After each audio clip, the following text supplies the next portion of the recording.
Mabuhay sa inyo mga Noy at mga Cubs. Sa episode na ito, inayon natin ang lungsod ng Angeles para matikman ang first ever Kochi Pares sa Pilipinas. At ano pa, ang piso sisig. Tama ang narinig ninyo, sa halagang piso makakatikim ka na ng sisig.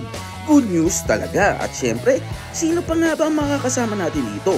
Walang iba kundi si Cubs Chess ng Team Kalas TV na siya ding nakaisip ng konsepto at ng napakasarap na reseping ito. Kaya wag na natin patagalin pa, sabay-sabay natin tanggapin ang good news. Let's get it on!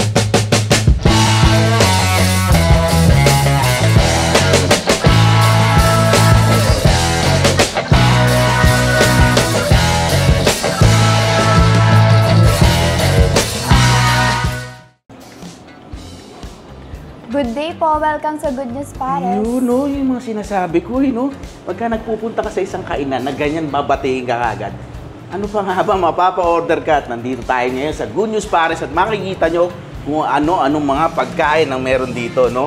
At syempre, yung number one dito na o-orderin natin yung, anong meron kayo, ma'am? Kochi Pares po yung bestseller po namin. Nako, syempre, sinabi mo na, bestseller Orderin natin kaagad yan. Bigyan mo kami ng isang Kochi Pares. At meron din kayong sisig? Yes po, piso per gram po. What?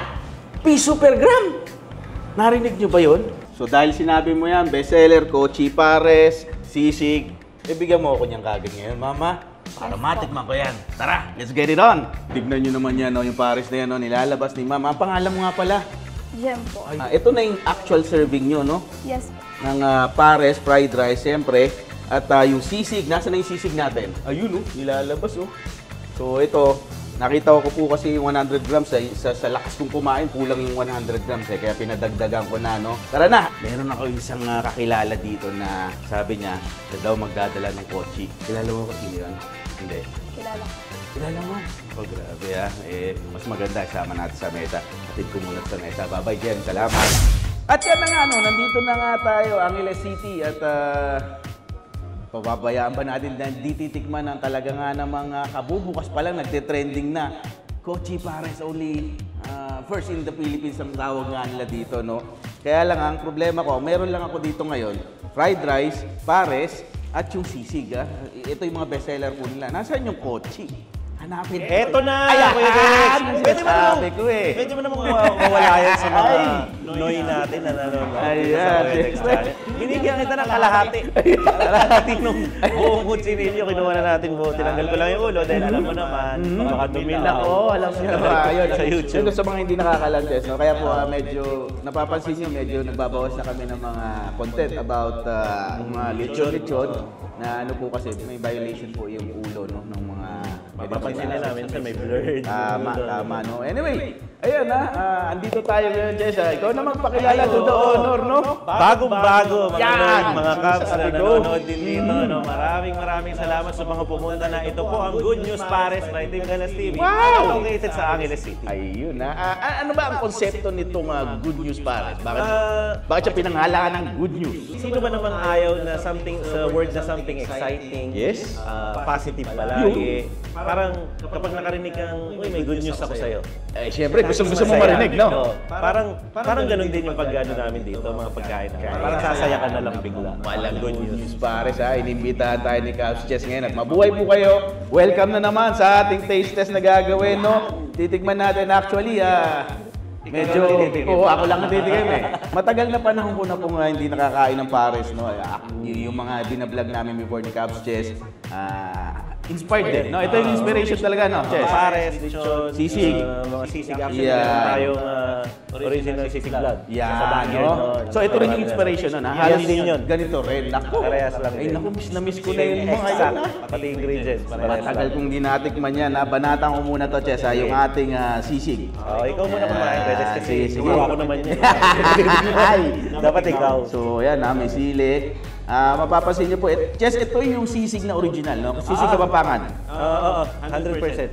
Ang content nito ay Pork ears, tsaka yung mascara. ayun. Mascara ng baboy. At ito yung sinasabi nating walang mayonnaise. Wala ding itlog. Oo. So, atay. Yan nilalagay dito. Atay ng manok at saka puting sibuyas. Ayun, So, yan yun naman itsura niya na. Take note, Kuya Dex, puti yung sibuyas. Puti ang sibuyas. Hindi pula. Oo, pagka pula, iba na rin eh, no? Iba na rin. Medyo matapang. Matapang ha, mas manghang ha. Ito sumasakto lang salad type. Tenga talaga eh, no? Oo, may cartilage siya. Oo, cartilage yung punong tenga. Yun yung masarap dito, yung mga punong tengang ganyan, no? Berayin na natin, baka tirahin pa ng iba eh. Let's get it on. Wow! Commercial!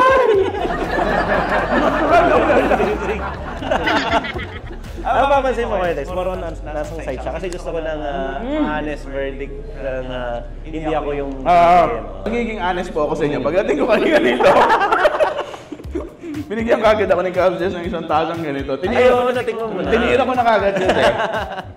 At I'll be honest with you, double check at napakasarap talaga nito.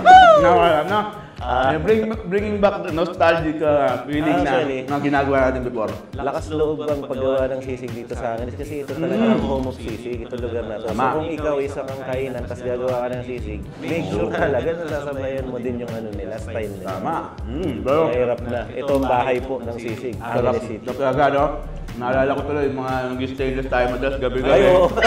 Wala naman tayo ngayon doon. Wala. Tayo. Nag-stainless tayo madalas gabi-gabi. Ano ba yun tayo? Ponzi, no? Minsan, hindi sisig. Minsan gagawa kami. Yan, tinitira namin ni Gabses noon, no? At syempre, pasok. Sarap. At di ba kayo hindi natin nakwento, no? Piso lang po. Ayun nga pala, ayun yung sinabi ni Jeff kanina, no? Shoutout sa'yo, Jeff, ha? Ayan, yung kanila pong cashier dito. Pag-order kayo, no? Piso. Bakit mo naisip ang piso? Per gram. Something ano siya eh, parang ang catchy niya para sa mga tao. So, ibig mo sabihin, Jess, halimbawa, meron lang 15 pesos, 20 pesos, makakatikim na ako Oo, sisig. actually, kung 20 pesos nga, medyo halos ganun na yun. Tapos kuha ka lang ng plain rice. Ito, top na, no? Wala pa 50 pesos, makakain ka na. Tignan nyo naman, ha? First in the Philippines. Ngayon ko lang po narinig, no? Sa mga gusto makatikim nitong sisig na to, sugurin nyo na kagad po itong Good News Pares, Good News Inn, sa mga sabi ko na kagad sa isang lako na kagad yung address nito. Kanina po papunta ako dito, ipipin nyo lang po sa Google Maps or sa Waze ang Good News Inn, no? Ayan ang ginawa mo. Ang dali, grabe. So dito yan sa Good News Inn, Chesa, bilhin ko lang yan. Parang ganun nga yung ginawa mo. Oo, pero ano ba eksaktong address nga pala? Elvira Street, Yun. corner Sofia Street, Yun, no? Malabañas, Angeles City. Sa mga Ito po bumabasa yung dyan, good news. pakitandaan lang po yan. Nandito, Elvira Street, corner Sofia Street. Good News Malabañas Inn. po. Naku Building ng good news. bago natin na puntahan yung sinasabing Good News Inn na yan, tikman ko muna itong pares. Ayan, oo, yung pares. So, inspired to ng, sabi mo, meron to Yung original. Original ha? Oo, Talagang pares. original. Kaya pala ganito. Kaya ganyan itsura niya. Medyo resto pares na. At kung nagtataka Resto. kayo, nag-picture-picture pa kami ni Kuya Dex. Kaya medyo, syempre, lumamig Chunky, na konti. no? Chunky. Chunky. Chunky, Ano tapos siya? masarsa siya po, no? Hindi siya yung masabaw. Wala rin siyang lumulutang na taba na yung May hahalin tulad mo Kuya Dex sa asado. asado, no? Para siyang asado. Ayun ha. Ako parang braised beef. Tapos Oh. light colored lang. Correct, yung no? pares natin. Tenderness check muna. Ayan, Chess, check ha? mo. Tenderness check Sana hindi tayo mapahiya. Ayun, no? Ay, nako. Pag ganito po kulay ng karne, ay, napakalambot talaga, oh. Ay, Grabe, ganito pala yung feeling pag nire-review yung pagkain mo. siyempre naman. Tignan na natin. May tendon po yan, nakaibabaw na yan, no? At yung sarsa, ay, Ay, wow, sticky. tumutulo, oh. Diba? Bata natin. Uy! Medyo sticky, no? Na parang hinalintulad ko sa lomi yung pagka-sticky niya. Parang gano'n. Yun yung style. Mas masarap pa doon sa original, Chess, eh. Uy, grabe. Oh, Nakakaya ito. sa original. Kaya po ang inspirasyon ko. Kaya salamat. Hindi. Ito. Pares na po ng lasa ng original na pares na. Kumakain ka dun eh. Oo, kumakain ako dun. Kami din kumakain. Kumakain ka dun. Minsan madaling araw, kumakain kami ng dalawa. Kumakain kami doon para lasahan ng lasahan. Yun. Pero yun, inspired kasi ako eh. Huli yan. Para doon. No? Parang asado nga po, malapot. At may garlic, meron po siyang spring onions. Garnish. Garnish. At yung lasa, napasok, no? Pares na, yung hindi po Asado kanto type. style, hindi kanto style, no? Talagang restaurant style naman, no? Sarap! Wow! Siya yung pares na ulam talaga siya. Yung nasa platito lang, tapos mabigat yung sarsa niya, hindi siya yung sabaw-sabaw lang. Although may free soup yan. Pero ang maganda rito, chunky, ang lalaki ng tipak nung Oo. baka to, Chess, no? Baka ha? Disclaimer lang, totoong serving po namin yun. Hindi Ito na, wala na pong binago si Chess dito. Kung gaano karami ang bigayan, yan po yan ha. So ito yung rice. Fried rice. Fried rice. Wok fried rice yan, Kuya Dex. Wok ha? Oo. Hindi ito yung fried rice na nilalagyan toyo. Tapos, Hindi. no? Totoong niluto sa wok yan. Yun naman. Yan yun naman yung tura. Kukwento ko mamaya bakit. Ayun, Oo, kaya muna. pala. Tikman muna natin tong wok fried rice ni Cubs Jess. Actually, Niluto ko yan. niluto niya na to niluto niya na actual to at natikman ko na rin before pero siyempre tikman pa rin natin. Uy! Commercial! Hindi ko lang niya update na, hindi ako makain eh. Ako muna. Kasi, hindi ako kakain kasi papatikim ko lang eh. Sarap. Siyempre, araw-araw ko ginagawa. Para tayong nasa, ang yang chow. Oo, parang Ang ganun. yang chow. May wok hay na siya. May breath May ng smoky wok. na ano eh, parang inaapoyan mo pa yata na natin. Para mausok yung lasa, parang gano'n. May isang flambé eh, mga ganun Yun style. naman ang goal kung bakit ganyan ang fried rice. Kung baga Kuya Dex, kung napapansin mo, itong paresan na to, ito yung masasabi nating pinilit kong maging totoo lahat. Yung pares, ito yung original. Yung fried rice niya, totoo siyang fried rice, wok fried rice siya. Hindi siya yung fried rice na ano lang. Tapos no? yung lechon niya, cochinillo, hindi siya lechon Okay, kawali. So, okay. In a sense, yung tatlong magkaka-combine na yun, totoo silang lahat. Yun. So, gumawa na rin tayo ng sisig na totoo din. Quality, no? Puro totoo sila. So ako na po makapagsabi sa inyo, kung naghahanap kayo ng quality, ito totoo naman po. Walang halong biro, hindi dahil sa kamag-anak. Yun na nga eh. Baka ganun isipin nyo. Mura lang naman. Mura lang naman yan. Hindi ko dahil sa kamag-anak ko si Nobjes ha. Totoo po, talagang minake sure niya na ang lasa ng pagkain dito. Sa tagal naman na po namin nag-vlog dalawa, no? Sa dami na Naikot na rin natin lang. Oo, natikman natin pagkain. Nakumpara na natin eh, no? Kasi kapag nagta-travel ka ngayon, ang dami mo rin natututunan. Oo. Maraming Totoo. nagpi-field trip, natututunan mo yung kung paano ganito pagkain dito. Tapos ganito ina-apply nasa mo ngayon yun sa sarili mo na. Hindi Sarili masarap mo. yung ganung gagawin mo eh. So itong gawin natin, masarap. Ang sarap nga naman po talaga ng fried rice. No? At pag sinabing pares talaga, kaya nga po pares, magka-pares, no? Ito yan. Ito yan, yung kanyang ginawa po rito na parang beef asado, no? Sabi nga niya, no? Yan ang term niya. Pero may sasama mo talaga na Sasama mo ng sinangag. fried rice Yeah, talaga. fried rice. Although, this one, in-improve at in-enhance po ni Cubs Chess ng Team Pinag-aralan Calastini. namin talaga. Ito ang kinalabasan. Meron kang masarap na wok fried rice. Meron kang napakasarap, chunky na pares, no? Yung beef pares talaga. Yun. May libreng sabaw. Teka, ha? Sige, hinuha mo na habang ginagalaw ko to. Sabaw. Yan o. Baka lumamig na, Kuya Dex. Init pa. Wow! Ibang klase din yan. Oo. Kuya Dex. Ito, Libre na yan. Saka limited naman yan. Limited naman yan. Okay, sa bahay. Pwede ako magdala ng kanin. Hingin lang. Parang ginagawa mo sa Netflix. Loko lang po Naman yun. eh. Ang sarap ng sabaw. Yung sabaw na yan, malasa talaga yan. Kasi yan yung pinagkuluan ng buto, ng mga Ayun. baka.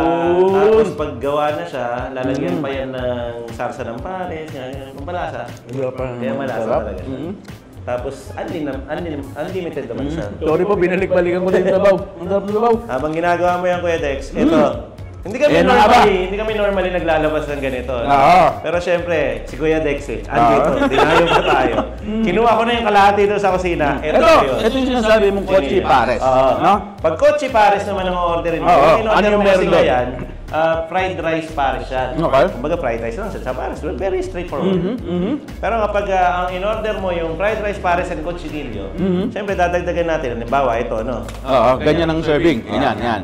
Halimbawa, ganito. Yeah. Lalagay tayo na... Kasi siyempre may grammings naman. Yes, Pero syempre. approximately, ganito po yan. Okay. Kasi papatong lang namin sa kanin. Pinapatong. Yan na yun. Pares, kochi, fried rice. Ayun, ito yung kotse pares na sinasabi. Pwede mo rin yan isaw-saw sa namprik. Ang namprik, ito ba? Yung Yan, namprik, yan pa, yan pa, yan pa.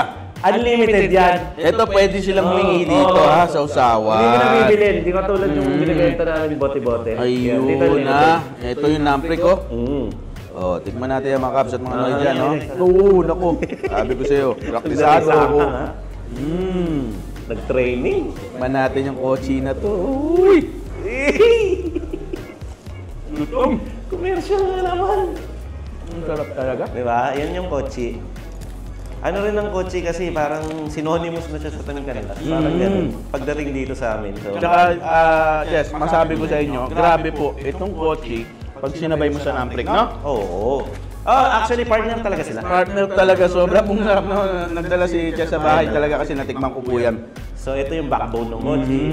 Medyo young pa yung Young talaga. baboy eh. So, madali lang siya. Kung makikita niyo, para siyang hibla-hibla ng manok. Parang gano'n, di ba? Hindi naman ganyan yung normal na baboy, di ba? Yes, oo. Yun yung nagpapa-special sa kanya. Yung tenderness niya. Yung bata pa. Oo. At saka yan po yung ano, siguro marami na kayo napanood ng mga Cochinillo vlogs na pinaplato. Kasi nga malambot siya. Malambot kasi pinaplato. Yun yung statement yun na, kasi namin nagtatanong, bakit plato? Bakit hindi kutsilyo yung binangaan nila? Kasi yun yung statement na plato lang. Kaya-kaya. Ang sarap po. Dito naman sa kinain kong fried rice with pares, magkano to? Ito naman ay 119 pesos. 119, no? Only rice pala, hindi ko nasabi. Oy, meron? Only rice yan. Although yung rice na only doon, yung plain rice na. Okay. Hindi siya only fried rice. Pero kung gusto mong follow up ng fried rice ulit, magkano naman? 49. Pero malaki yun. Parang malaking bowl naman yun. Parang mas malaki sa ka. akin ng Capsius kanina ako po magpapatuto sa inyo. Good for 2 to 3 person yung sinasabi ng bowl.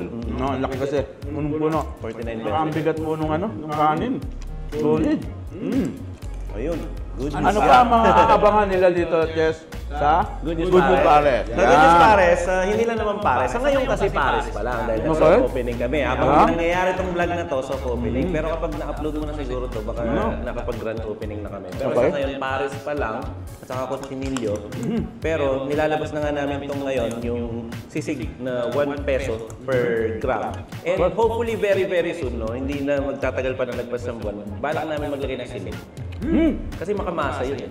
Silog? Pangmasa talaga na silog na hindi man naabot ng 100, mga ganun lang. Pangmasa Okay. parang ganun. Tapos ganyan pa rin yung fried rice niya. pa rin, ha? Fried rice pa rin. Sa silog, may hotdog, may ganyan. May ganun, may tapa, mga ganun, tosino, longganisa. Yun. At itong mga sinasabi mo tapa, yung mga ganyan. Talagang, ano mo yan, ha? Titimplayin Timpla mo yan, ha? Titimplayin namin. Yun. Yun yung isa sa mga pinag-formulate namin ngayon. At possibly merong sisig silog. Tingnan na timpla po yan, ha? Alam niyo naman po, lahat ng mga niluto natin ay Salamat po sa mga pinag-aralan kapatid. natin dyan, no? Na talagang pinalabas natin na masarap lahat po ng kinakain natin, no? Kaya, yun. Hindi rin ako masyadong lumilitaw na sa mga vlog dahil hindi ko rin nalalagyan pa. Dahil nga ito po ang mga pinagagawa. Ito yung dahilan. Busy to. Kaya medyo natagalan ng konti. Nakakabukas lang po nila na sa about 1 week na yata na siya. 2 weeks na yata akong 2 walang weeks. upload. Ayun. Pero ito 1 week na. Busy siya kaya binisita ko siya ngayon para po napatigin sa akin ito. Kuya Dex na bumisita. Napatigin natin na malaman nyo, makwento po sa inyo, ano lasa ng Good News Pares, no? Aside from Good News Pares, ito pong Good News in na building ay may mga kwarto. Yes. Tama? Meron tayong Yun. staycation Pakikwento mo, Jeff. Merong swimming pool sa fourth floor. Meron itong rooftop or penthouse na villa.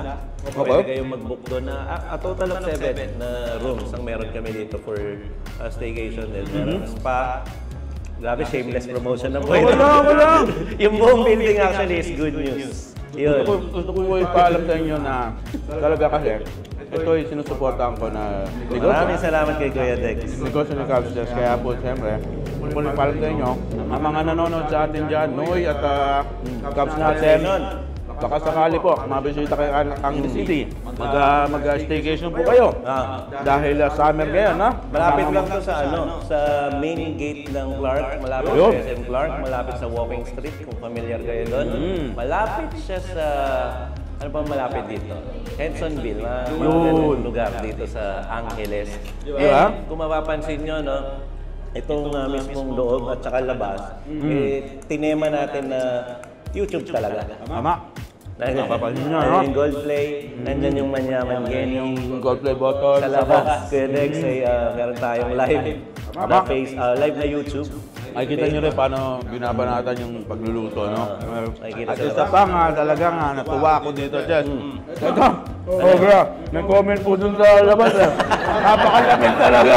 Ang lamig po. Oh, aircon. Hindi daw tinipid sa aircon. Oo, ang lamig po talaga. Sobra. Hindi yun gawagawang comment. At totoong nag-review po yun sa Good News Pares. And then yun yung dinisplay namin sa labas. Kaya gulat ko, may review na pala tayo kasi bago lang yun. Ang lamig po nung area. Hindi ka papawisan ako eh. Ngayon napakainit. Dalawa nakatutok. Pumapalo ng 45 pataas ang temperature ng ating init po sa labas ng heat index. Pero huwag kayong mag-alala, marami kami sabaw dito para balance naman. Palit ng palit, no? Malamig ang init, malamig yung lugar pero may init yung sabaw. Yun. Pero dapat mas ka rin kumain, malamig pagkain. Malamig eh. Ay nga, ako lang sasabi sa inyo, pinapaspasan ko kain eh. Talagang Lalamig kasi, lumalamig lalamig eh. Ang lamig na ah. Ito sa'yo, hindi ko kasalanan ng Good News Pares na magaganyan yung tabaw ko. Baka po kasi. Ngayon ko sasabihin sa inyo, totoo ang lamig po dito. Hindi tinipid sa aircon, sabi mo ng comment. Yun. Ang lamig po, kaya kailangan mo mo kain mo, no? At syempre, mga gusto pumunta, ulitin lang po natin, no? Good News Inn. Yan, nandiyan po sila. Ground floor po ang Good News Pares para matikman nyo. Meron ditong, marami po silang ano rito, pakulo, no? May gaming dito. May arcade pa. Kanina, naglalaro ako ng arcade kasi champion po ako sa ganyan. Arcade. Ayun, may palimalimang arcade kasi dyan. Pagka naiinig ka. Inulugan, no? Laro kami capture. Sa akin ang nanalo kasi. Katulad dito, pag mabilis kang kumain, pwede ka maglaro muna. Yun. Yung mga ginagawa namin dito. Mga gusto pa lang kumain dito sa ito ba yung place mo? Mga ilang tao ba Sakto nakakasya lang dito? to actually, no? So, parang binilang naman namin yung capacity, parang up to 25 na tao sabay-sabay kakain. Yun. Pwede naman yun. Kaya kasi po, isang pamilya kayong malaki na Pwede yun. No? pumunta ban-ban po, gano'n ang grupo, no? Kasya naman kayo. Basta, hindi naman. Mamaya dumating sila eh, meron yung mga nakaupo. may kumakain Mabilis pa. lang naman kainin yan, pares lang naman yan. So, minsan nag-waiting naman yung iba. Nga ako, naubos ko na. Maraming salamat Kuya Tex. Pumasyal, dumayo ka pa talaga dito. At saktong-sakto nung dumayo si Kuya Tex dito, feeling ko pinili niya talaga itong araw na to. Kasi ngayong araw na to, bukas na po ulit yung NLEX sa Marinay. Ang tagal ng traffic na. Ano, no? Magsusubo pa ng nampeg ng kutsinilyo. Marami pong naperito. Nag-enjoy po. Ano, no? Grabe Kutsinilyo. food trip. Makatingin kayo dito. Sa Good News Pares ko. Bigtin ka lang TV, no? Supportan natin. Salamat din sa mga Noy na laging nanonood sa Kuya Dex channel. Ayan. Sa mga Cubs Nation nila, laging nanonood sa amin dalawa. Lalo na sa Team Ganas TV. And take the opportunity Kuya Dex. Sige lang, go, go, go! Shoutout ko na rin ang buong Team Good News. Nandiyan sila TJ, sila Josh, sila Mao, Gano ko sila Gary. Team Good News yan. Siyempre gusto ko kayo i-congratulate ang buong team ng Good News Inn, Good News Pares, no? Isang job well done, success, siyempre, good luck. Ito mga ganitong negosyo, siyempre, lalagyan mo lang, lalaanan mo lang ng matinding dedikasyon. Totoo yan, passion at pagmamahal. Yan! Hindi na halos na yan. Ito yung Kaya mga po, business na nakatuwa din talaga. lalabas talaga yung masarap na pagkain, magandang quality ng pagkain, magandang ambience, no? Good, ano niyo po, pwede kayo magkwentuhan dito habang kumakain, no? Saya-saya, no? Good food, good mood, at good news. Kaya Good News ang pangalan. Ngayon, nalaman ko na bakit Good News yan, no? Siyempre, ano pa nga ba? Pangipong likod, kasama pa rin si Cubses po! Kuya Dexter, bigyan natin sila pagmamahal siya, so. Yun, bye-bye! Hanggang susunod, Ay, ha? peace out! Nyang Kenny, let's go! Uy, uy, balik na natin. Itakbo mo na!